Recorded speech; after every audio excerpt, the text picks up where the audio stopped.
Your memory is lying to you right now, and millions of other people share these exact same mental fabrications. Picture the Monopoly Man in your mind. Check the details. Is the character you're imagining wearing a monocle? The Monopoly Man has never worn a monocle. Now, recall the exact words Darth Vader says to Luke Skywalker regarding his parentage.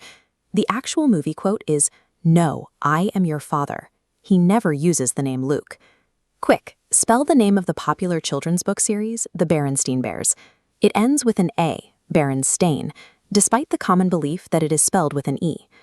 A strange pattern emerges when millions of unrelated people independently share these identical, hyper-vivid false memories across the globe. In 2009, researcher Fiona Broom discovered a crystal-clear memory in her own mind that turned out to be entirely fabricated. Broom remembered former South African President Nelson Mandela dying in prison during the 1980s. She recalled seeing the international news coverage of his funeral and hearing the world mourn. In reality, Mandela did not die in that prison cell. He was released in 1990 and eventually became the president of South Africa. He lived until 2013, making Broom's internal timeline off by nearly 3 decades. When Broom posted about this online, she realized she wasn't alone. Thousands of strangers reported the same specific details, independently recalling a funeral broadcast that never happened. This collective realization established the name for the phenomenon, the Mandela Effect. Documentation of these shared errors proved that individual memory lapses can manifest identically across thousands of unconnected people. While internet theories suggest parallel universes are colliding, psychologists have found a more grounded explanation. A 2022 study from the University of Chicago applied hard science to this visual Mandela effect. According to schema theory, our brains encode memories based on expectations of how things should be rather than how they are. We retain the gist of a memory and allow the brain to manufacture specific details to fill the gaps. In the Monopoly Man example, we associate vast wealth and vintage capitalism with the image of a monocle. The brain auto-fills that accessory onto the character to satisfy pre-existing historical archetypes. The Chicago study found that these false memories are statistically significant and predictable across entirely unrelated subjects. These findings identify a hardwired, scientifically proven vulnerability in how human beings reconstruct their reality. Human memory is a shifting patchwork rather than a secure, flawless hard drive that perfectly records every historical fact. Our past is highly suggestible, easily overwritten by the influence of social reinforcement. This suggests our personal histories and foundational memories are being silently edited without our knowledge. If millions can confidently fabricate historical deaths and famous dialogue, what facts about your own life have you replaced with affection?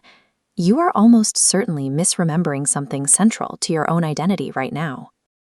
Millions of people are currently walking around with vivid, detailed memories of a reality that does not exist. And for a vocal, growing community online, the explanation is that we are actively colliding with a parallel universe. This alternate reality theory points directly to 2008, when the European Organization for Nuclear Research, or CERN, fired up the Large Hadron Collider. Proponents argue these pioneering atomic particle experiments accidentally opened a gateway to another dimension. The claim is that this massive atomic collision created a space-time splinter. Our primary timeline fractured, allowing an alternate reality to bleed through and merge with our own. Under this hypothesis, people recalling a different history aren't misremembering. They are retaining facts of their native dimension, which crossed over during the splintering event. Yet the evidence for this dimensional tear is incredibly mundane. Millions of people vividly recall the Monopoly mascot, Rich Uncle Pennybags, wearing a monocle. He never has. Entire generations can hear Darth Vader clearly stating, "Luke, I am your father," on theater screens in the 1980s. The actual line of dialogue is simply, "No, I am your father." Blaming a quantum physics experiment is a comforting way to explain why we remember these cultural artifacts incorrectly. The reality of how our minds operate is far more invasive. Cognitive scientists universally reject the idea of a dimensional portal. Instead, they point to a persistent structural glitch in human biology. Our brains do not function like a hard drive or a video camera, passively recording events. We rely on the self-memory system, an active, dynamic workspace that constantly processes and updates our sense of identity and history. During recall, the brain undergoes recombination. It pulls isolated fragments from different storage areas, stitching them into a continuous thought. Because fragments rarely form a perfect picture, the mind synthesizes false data to bridge gaps, ensuring the memory makes logical sense. This happens in the remembering imagining system. The exact mental space we use to simulate a future event is used to reconstruct a past one. The act of accessing a memory alters it. Every time a recollection is pulled up, it is simultaneously being overwritten, creating a self-contained narrative that relies on routine fabrications. If this is an internal biological error, it raises a massive statistical problem. We have to explain how the exact same false data points spontaneously appear in the minds of millions of unconnected strangers. The answer is collective remembering. It is the large-scale cultural manifestation of our brain's individual recombination habit. Group interactions and shared media broadcasts carry intense suggestive power. When large populations are constantly exposed to the same external narratives, the subconscious mind adopts those details to fill in its own internal gaps. Hearing a misquoted movie line or reading a misspelled brand name acts as a cognitive trigger. It forces the brain to retroactively alter its own historical records to match the consensus of the group. These implanted details integrate seamlessly into the conscious mind. They take on the exact physical and emotional characteristics of a genuine life experience. High-profile cultural touchstones are the perfect hosts for this. In the 2000s, massive online communities vividly recalled the international news coverage and moving eulogies surrounding Nelson Mandela dying in a South African prison in the 1980s. But in reality, he was released in 1990 and lived until 2013.